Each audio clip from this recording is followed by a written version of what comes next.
continuing this one. This is about them using chemicals to make me move, and I'm going to quote the retired Virginia State Trooper again, that his wife, Linda Barton, and his name is Carl Barton. And they even gave me the little slip that you put on your letters with your address and your name and everything on it. They live in Galax. He's retired. And I'm going to give this little bit to tell you my life has been a living hell. I was up on Roanoke Mountain, legally up there, camped, trying to get some fresh air and be left alone for just a little bit. Okay, that night, Carl Barton and his wife were hosts up there. And that night, my tent was just soaked. And this is not the only time. It's actually caused me to fall. And I'm 76 years old, so I would have been about 70. Well, this happened, part of it in 70, in 09, and then later it happened. But anyway, they brought me down. Somebody poured fuel on it. I'm talking about fuel on my tent in the middle of the night. They brought me down the next morning. I had to sit at the picnic table that night. And they brought me back down. And I guess I'm showing the mess this is in. I just moved in last night, and it's such a hell. I moved from one place to the other. That's how they run me. Well, when Linda brought me down to Affordable Corporate Suites, she told me, she said, this is how we run you with chemicals. I stayed there 17 months, soaked in chemicals, which tears your lungs up. I'm immune to it. It makes my immune system attack itself. This is political. And everybody's afraid of who's doing it and what's the mechanism involved in it all.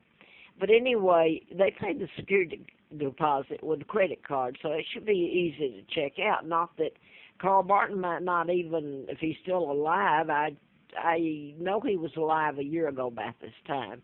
But anyway, they actually said that. I've told it. Everybody knows that. That's the thing about Roanoke. They know it exactly what's happening to me, and they don't care. But anyway, yesterday I'd come back here after Scott Hill, and I didn't think I was going to get my deposit back. I was afraid they were going to sue me for breaking the lease. But in this instance, I had all these before and after. So they did give me the deposit back, most of it. I just got it late last night, or yesterday afternoon, and just opened it. And a friend had taken me to my post office. It's out from here, and I couldn't get there. But I wanted to say that I got here, this man at, this is right here. So I've been here since October the 5th, and I'd been here before, like I say. Moved from the one apartment I stayed in, a room, last night because it got so bad up there, and I couldn't, you can't film what was being done to me there. So I could walk yesterday, so I'm just going to hush. I got down here and finally got in, and I thought, my God, it's good in here.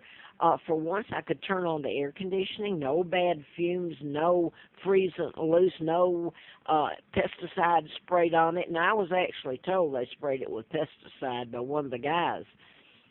But anyway, I went to sleep. Well, in the night, I woke up, and I can't move. I'm almost paralyzed, and my legs are stinging and hurting and horrible. So I can't even get up hardly. Today, I can't even walk. I'm almost falling down. My legs give away, and the pain in the veins are so horrible and swollen. So today I overheard, and they'll just say it's a lie, is how they've gotten away with it, and they're being told to do it because the cops get something on them. The owner of it told the new maintenance guy, who certainly isn't qualified to work with air conditionings, that he was given the key and told to come in just before they moved me in last night. I had to pay to move in and go out and spend some money that I don't have. When I went to the post office, my friend took me to try to clean the place up. So I moved down here where I'm at now, and I'm so sick all day today, I can't move. I can't walk. I'm almost bedridden, and the fumes are so bad, and it didn't start till sometime in the night. I was so glad when I went to bed. I thought maybe this whole mess is going to be over, and it'll go to court, and nobody will hurt me anymore. But it's horrible. So I wanted to tell you this. If you did a background check on me, you wouldn't even get the truth, much less my name, which this is part of what was done to me. But I'm going to say this, because I put it up on YouTube, letters from Sizer, Ron Sizer, and he lived out at Troutville, where my post office box is. I think he's deceased now. He rented me a house. It was a little guest house out back, which should have been, I'd like to have what's mine. But from the life I've lived, it was a good deal. Anyway, I rented it. He had a box hooked up in my what I was renting, the little house, to his, and to his farm out back, to where at night the farm animals during the winter in 08 to 09, he put heaters out there. And actually, I found out and watched it. Was running off of my meter. But that's not it. He ruined the gas. There was supposed to be gas that I could heat with. I didn't have anything to heat with. Electricity, he ruined my credit there. And he said he was best friends with the man that run the gas company, the manager here in Roanoke. I don't doubt it. He had a huge farm and lots of money. But here's what I wanted to say.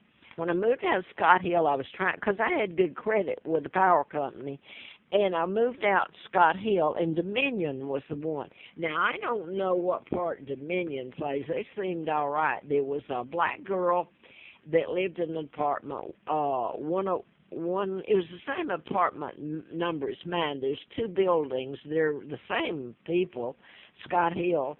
But, so there's no way it should have even gotten confused. But she was getting my mail and calling the power company. But then when I got wind of it, I paid my power bill when I got it on time, every time before. Okay, now that I'm going to make a long story short, it got messed up. And finally I thought I got it fixed because I was always paying the bill. I'm going to show you what it did. When I left over there, I actually called to make sure. And she said, well, we sent you a refund check to your bank. And she says, had you rather tear it up or let us credit the amount that was owed when I moved out? And I said, yes, that's fine. When I get to my post, I'll tear it up. Well, I didn't get there, and in the meantime, they sent me another refund. I'm just going to show you. This was for $67, and what date was it anyway? Reference September the 19th. So I don't know what that was. Well, anyway, it's all messed up. And I called, and it was clear that it's supposed to be fixed. But anyway, here's another one, $34.77. I'm not showing the check, October the 28th, which I moved out October the 5th of this year. And here it's still going on. I got a refund. Now that I'm getting told that if I don't pay the bill, that was 10/26, they've sent me a refund, and then they're telling me $123.04, and I've called them. I've got where I paid them my bill and everything. Now then, here's one paid by 12/07, 26.66. Are they going to turn it over to the credit union? And there goes the credit that I paid before the date you're supposed to pay it and everything. I did nothing in this mess. This has been ongoing sabotaging me, and it goes up on your background check and bad credit, bad you're breaking leases, and I can't get an attorney to get up there and tell the truth about it. It's a nightmare. But I'm here in bed tonight. I can hardly move, and all what I did was tell the truth about doctors and what they were doing. Larry McDonald, congressman, doctor. My God, the fact that the plane go down and all these people involved, the names, you could check it out. And where I've lived, and the Fred Simpson I work for, the background check there, it can all be checked out. It's a nightmare to be run from place to place. I can't run anymore. I can't move. My legs are paralyzed. And I lose whatever I have. when I managed to put it together.